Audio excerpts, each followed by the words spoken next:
अफगानिस्तान ने फेंटा दिया पाकिस्तान को ठीक ठाक किस्म का। आपको ये बात माननी पड़ेगी, अफगानिस्तान एक फॉर्मिडेबल साइड है और अफगानिस्तान ने बहुत ही तगड़ी बॉलिंग के साथ, स्पिनर्स उनके बेहतरीन हैं। नबी ने बहुत ही तगड़ी बॉलिंग की है। एक तो पहले इजी लिया है इन्होंने अफगानिस्तान को, दूसरा ये सोच रहे थे कि पिच ही कुछ बेड़ा गर्क कर देगी उनकी बैटिंग लाइनअप का सेकंड टाइम अराउंड, और तीसरा फील्डिंग नकारा थी, टैक्टिक्स बेकार थे, बॉलिंग बेकार थी, बॉडी लैंग्वेज तो थी नहीं।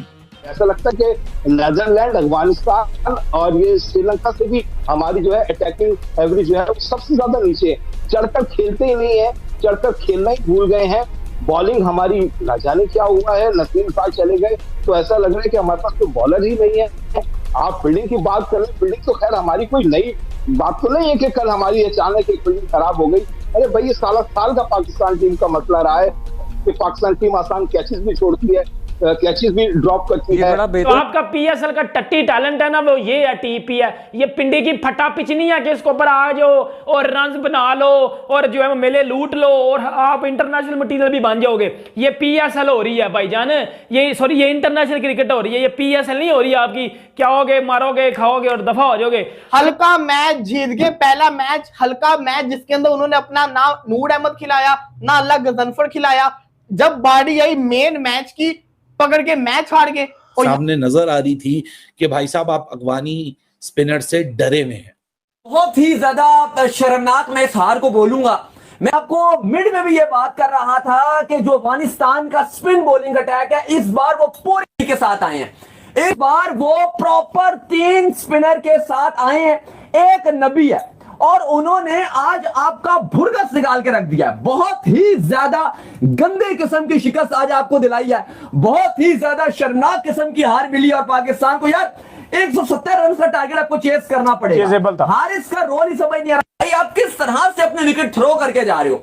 मुझे आगे की बात समझ आई, फखर जमान किस तरह से अपने विकेट देकर गए यार। एंड में आप देखो, हारिस रऊफ ने बैटिंग करके भाई है, उन्होंने बताया कि भाई अगर आप हार्ड हिटिंग करोगे, अटैक करोगे स्पिनर्स के ऊपर भी, आप फास्ट बॉलर को जिस तरह से उन्होंने अटैक किया कि आप रन बना सकते हो। साहिबजादा फरहान ने किस तरह से अटैक किया, लेकिन आप इंतहाई और बेहतरीन किस्म की बदनामी वाली आपको ये हार मिली है। क्योंकि बार बार ये बात चलती थी कि Afghanistan second best team, Afghanistan second best team. Ali साहब, इतने गंदे तरीके से आप अफगानिस्तान के सामने एक्सपोज हुए।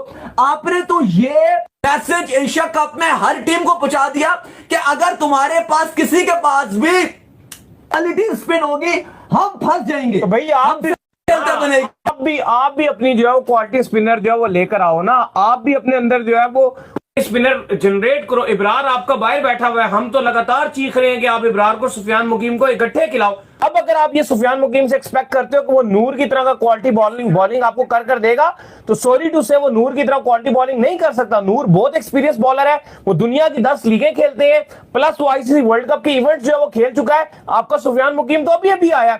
इब्रार जो आपके पास इतना क्वालिटी बॉलर मौजूद है, ऑलरेडी उसने चैंपियन ट्रॉफी में विराट कोहली जैसे बैट्समैन को पागल किया हुआ था, उसको आप बार बार बिठा रहे हो। आज फिर आपने एक्स्ट्रा बैट्समैन जो है वो खिला लिए। सारे बैट्समैनों ने मिलकर एंड में क्या पट लिया? कुछ भी नहीं पटा at the end of the day. तो मतलब एक दफा ही बस अफगानिस्तान से जीतना था, बाद में तुम्हारे में कोई औकात नहीं है कि तुम अफगानिस्तान से जीत सको। हाथ पांव फूले हुए थे आज। मैं कहता हूँ आज शायद पता क्या, अफगानिस्तान की किट थी ब्लू कलर की, इनको लग रहा था शायद हम इंडिया के साथ खेल रहे हैं। आज इस तरीके से खेल रहे थे यार, इतनी घटिया तरीन परफॉर्मेंस और ऐसे हाथ पांव फूले हुए हैं। 10 ओवर्स में एक बाउंड्री नहीं, 10 ओवर्स में आप T20 क्रिकेट खेल रहे हैं और कहने को आप जो है वो खेल रहे हैं इंटेंट के साथ, एक बिल्कुल नहीं। नमस्ते गाइस, जैसा आपको पता है एशिया कप का स्क्वाड जारी हो चुका है। 9 सितंबर को मैच खेला जाएगा। 9 सितंबर से एशिया कप स्क्वाड चालू होगा और 14 सितंबर को भारत और पाकिस्तान का मैच होगा। एक ग्रुप 2 टीमों में बांटे, ग्रुप ए और ग्रुप बी, जिसमें टोटल 8 टीमें होंगी। 8 टीमें 9 सितंबर से 28 सितंबर तक कुल मैच होंगी और 19 मैच इसमें खेले जाएंगे। और सबसे बेहद करने वाला, पाकिस्तान को हैरान करने वाला प्रतिक्रिया सामने आई। पाकिस्तान भाई खुशी से झूम रहा है। भाई पाकिस्तान खुशी से इसलिए झूम रहा है, पाकिस्तान की मीडिया खुश इसलिए हो चुकी है भाई कि श्रेयस अय्यर को सिलेक्शन नहीं दिया। भाई श्रेयस अय्यर को सिलेक्शन, श्रेयस अय्यर और यशस्वी को टीम से बाहर रखना अश्विन को नहीं आया रहा। अश्विन फैसला बताया, श्रेयस का टीम में नहीं होना हैरान करने वाला है। श्रेयस का बल्ला IPL में खूब चला था और उन्होंने अपनी कप्तानी में पंजाब किंग को फाइनल में तक पहुंचाया था। इन सब के बावजूद टीम चयन उनकी अनदेखी की गई। भारत के पूर्व ऑफ स्पिनर रविंद्र अश्विन ने एशिया कप टीम में श्रेयस अय्यर को न लिए जाने पर निराशा जताई। उन्होंने इस दुखद और अनुचित बताया। अय्यर की कप्तानी में KKR ने 2024 में IPL जीता था और फिर से सीजन पंजाब किंग्स की कमान संभालती हुई टीम फाइनल में पहुंचा। इसके अलावा उन्होंने अपनी ओपन यशस्वी जायसवाल और रिजर्व में रखने वाले भी सवाल उठाए। IPL में खूब चला श्रेयस का बल्ला पर सिलेक्ट नहीं हो सके, इसके लिए बहुत बुरा लगा। श्रेयस का टीम में नहीं होना हैरान करने वाला है। पाकिस्तान भाई घबरा चुका है, खुशी के मारे उछल रहा है। श्रेयस का बल्ला IPL में खूब चला। उन्होंने अपनी कप्तानी पंजाब को फाइनल में पहुंचा। उन्होंने चैंपियन ट्रॉफी में वापसी करते हुए अच्छा प्रदर्शन किया था। पूर्व ऑफ स्पिनर अश्विन ने भले ही श्रेयस और यशस्वी को टीम में नहीं लेने के फैसले की आलोचना की, लेकिन मुख्य चयनकर्ता अजीत अक्कर ने इसका कारण बताया। प्रेस कॉन्फ्रेंस में उसका दौरान ये सवाल पूछा गया कि श्रेयस अय्यर को टीम में जगह क्यों नहीं मिली। इस पर अगर करने का जहाँ तक यशस्वी जायसवाल की बात थी तो ये दुर्भाग्यपूर्ण है। आप देख रहे हैं कि अभिषेक शर्मा ने अपना काम किया और वह गेंदबाजी भी कर सकते, इसलिए यशस्वी को इंतज़ार करना होगा। ऐसा ही श्रेयस अय्यर के साथ भी, उनकी कोई गलती नहीं। हमारे पास सिर्फ 15 खिलाड़ी को चुनने का मौका था। अगर जगह होती तो श्रेयस अय्यर को टीम का हिस्सा जरूर बनाते। भाई ये भी कुछ बात हो गई, भाई जगह होती क्या 20 लोग होंगे जगह होंगे, मात्र है तो उतनी भाई 15 खिलाड़ी, एक को हटा देना भाई, इसके लिए भाई मंजूर था। श्रेयस अय्यर के सपोर्ट में उतरे वरुण चक्रवर्ती। जिस प्रकार भाई वरुण चक्रवर्ती और श्रेयस अय्यर का फॉर्म चल रहा है ना भाई, गजब। इस तरह से पाकिस्तान मीडिया देखकर भाई घबरा चुकी है और पाकिस्तान मीडिया में खलबली मच चुकी है। जिस तरह से इन लोगों का फॉर्म अभी चल रहा है ना भाई, कसम गॉड लेवल माइंडसेट का भी फॉर्म चल रहा है, पर इनका सिलेक्शन नहीं हुआ। इससे बहुत आपको पॉलिटिकल बात आप लोग सोचना। नमस्ते सबको नमस्कार। हमारे वीडियो में ऊपर का है भाई, और ऐसे हमारे चैनल पे बने रहिए। एशिया कप की हम कुछ खबरें बता देते हैं। स्कोर बोर्ड में IPL में 600 प्लस रन भी नहीं दिला पाए श्रेयस की जगह। जिस प्रकार भाई मैं ICC रैंक की न्यूज़ आपको सुना देता हूँ। इस प्रकार आपको इस न्यूज़ तो अब T20 में नहीं खेलेंगे बाबर आजम और मोहम्मद रिजवान। क्या पाकिस्तान ने कर लिया बड़ा फैसला। पाकिस्तान टीम एशिया कप 2025 के लिए पाकिस्तान क्रिकेट बोर्ड PCB ने हाल में अपनी टीम का ऐलान किया था। सबसे बड़ा सरप्राइज था कि टीम में स्टार बल्लेबाज बाबर आजम और अनुभवी विकेटकीपर मोहम्मद रिजवान का स्क्वाड में बाहर कर दिया गया। उनकी जगह सलमान आगा को टीम में कमान सौंपी गई। ऐसे में सवाल है कि PCB ने बड़ा फैसला क्यों लिया और कैसे लिया। Babar Azam Mohammad Rizwan deserve place in Asia cup. Pakistan cricket board PCB ने एशिया कप 2025 के लिए बाबर आजम और मोहम्मद रिजवान को टीम से बाहर कर दिया है।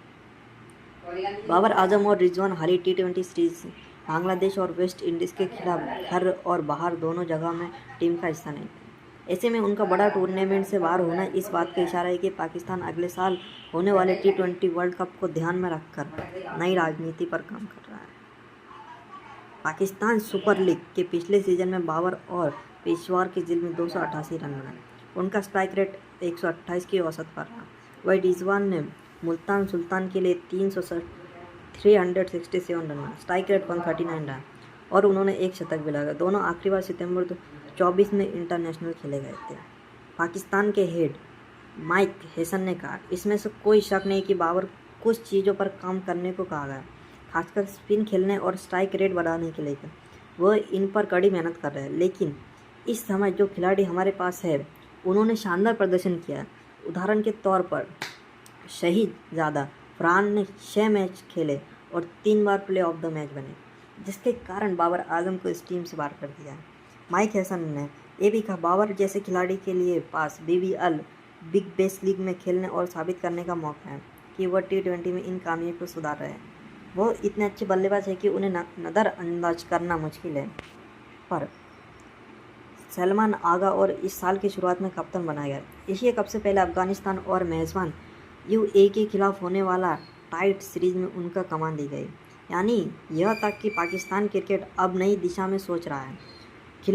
वेस्ट इंडीज़ के खिलाफ 2-1 से सीरीज जीतने वाली टीम ने कभी 15 खिलाड़ी के बराबर रखा है। फकर जमा और उसमें दौरे पर लास्ट मैचों में हेमस्ट्रिंग इंजरी करने के कारण नहीं खेल पाए। जो अब फिट है। स्क्वाड में 2 नए खिलाड़ी लेफ्ट आर्म तेज गेंदबाज सलमान मिर्जा ऑलराउंडर मोहम्मद भी जुड़े हैं। सलमान आगा, कप्तान बाबर आजम, फैज़ अफराद और फ़खर जमान, ये टीमों के भाई नाम है। इनकी टीमों के अटपटे नाम